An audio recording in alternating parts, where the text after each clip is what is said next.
معلم معلم please help کیجیے، بہت بڑی پرابلم میں ہم پھنس گئے ہیں۔ کیا ہوا ہے ذکی؟ آرام سے۔ ہمارا فٹ بال ٹیم میں ایک پرابلم آ گئی ہے۔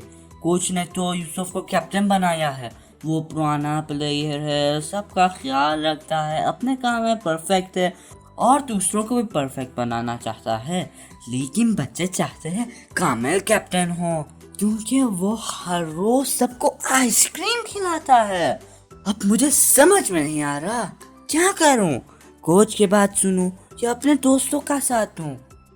اوہ تو یہ بات ہے۔ اچھا آپ یہ بتائیں کہ ایک کیپٹن کو کیسا ہونا چاہیے، مطلب اس میں کون سی کوالٹیز ہونی چاہیے؟ سب اسے چاہتے ہو اور اس کے بات سنتے ہو۔ کیپٹن لیڈر ہوتا ہے، اگر سب اس کی بات نہیں سنیں گے تو وہ کیسے ٹیم کو گائیڈ کر پائے گا؟ لیکن آپ کو کیسے پتا چلتا ہے کہ کیپٹن صحیح بات کہہ رہا ہے؟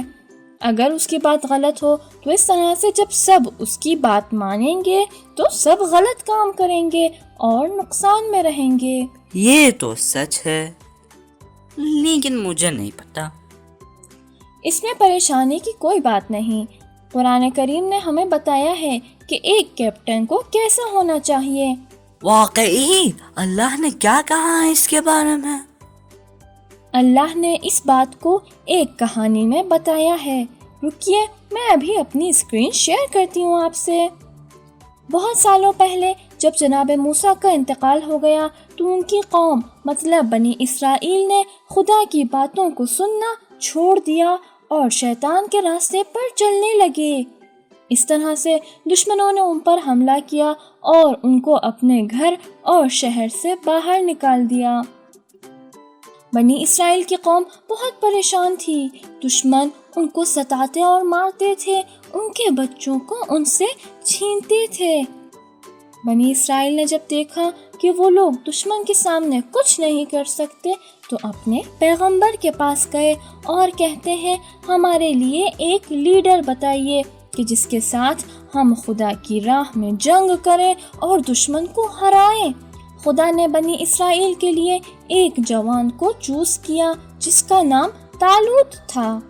طالوت کو کوئی نہیں پہچانتا تھا، وہ ایک غریب چرواہا تھا، لیکن اللہ کو پتا تھا کہ اس میں کوالٹیز ہیں۔ بنی اسرائیل نے اعتراض کیا، ارے طالوت کون ہے؟ اگر ایسا ہے تو ہم خود ہی لیڈر بن جائیں، ہم زیادہ کوالیفائڈ ہیں اور اس کے پاس تو کوئی پیسہ نہیں ہے۔ نبی نے جب یہ باتیں سنی تو کہا طالوت کو خدا نے تمہارے لیے چوز کیا ہے، اسی لیے بس وہی تمہارا لیڈر ہو سکتا ہے۔ دوسری بات یہ کہ خدا نے طالوت کو اس لیے چوز کیا ہے کہ اس کے پاس بہت سارا علم اور نالج ہے، ساتھ ہی وہ ایک بہادر اور بریو انسان ہے، اسے پتا ہے کہ تمہیں کیسے بچائے، تمہارے بھلائی کے لیے کیا کرے اور جنگوں میں کیسے جیتے۔ اسی لیے کبھی کسی سے نہیں ڈرے گا، کسی دشمن کے سامنے سر نہیں جھکائے گا اور کسی کے دباؤ میں بھی نہیں آئے گا۔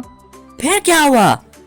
بہت سے لوگ جنگ سے بھاگے، لیکن جو لوگ خدا پر ایمان اور بھروسہ رکھتے تھے وہ لوگ جناب طالوت کے ساتھ جنگ پر نکلے اور آخر میں جیت گئے۔ انہوں نے دشمن کو باہر نکال دیا اور جناب طالوت کی حکومت ایک بہت بڑی الہی حکومت کی شروعات تھی۔ اوکے، تو مطلب قرآن کہہ رہا ہے جس کو خدا چاہے اسے لیڈر بنا سکتا ہے؟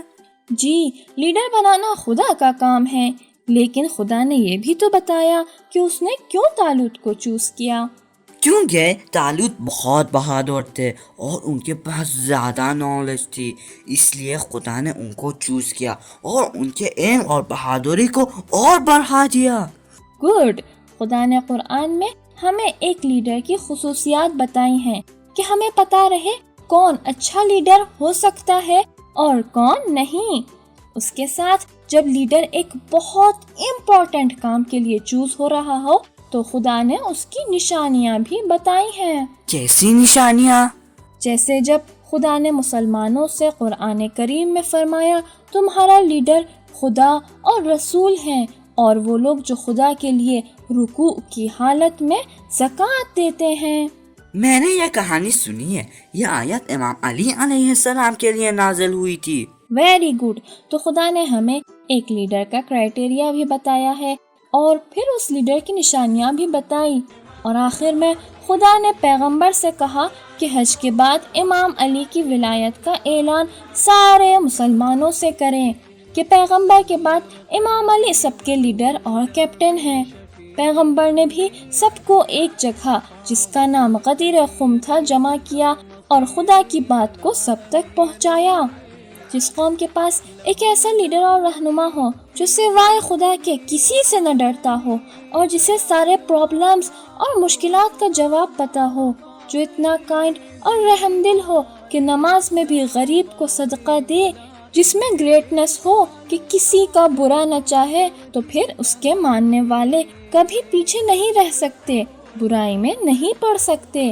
اسی لیے خدا نے غدیر کے دن کہا، آج تمہارا دین کامل ہوا اور میری نعمتیں تمہارے لیے پوری ہوئیں، اور دین اسلام ایک کمپلیٹ دین ہوا جو کبھی ختم نہیں ہو سکتا۔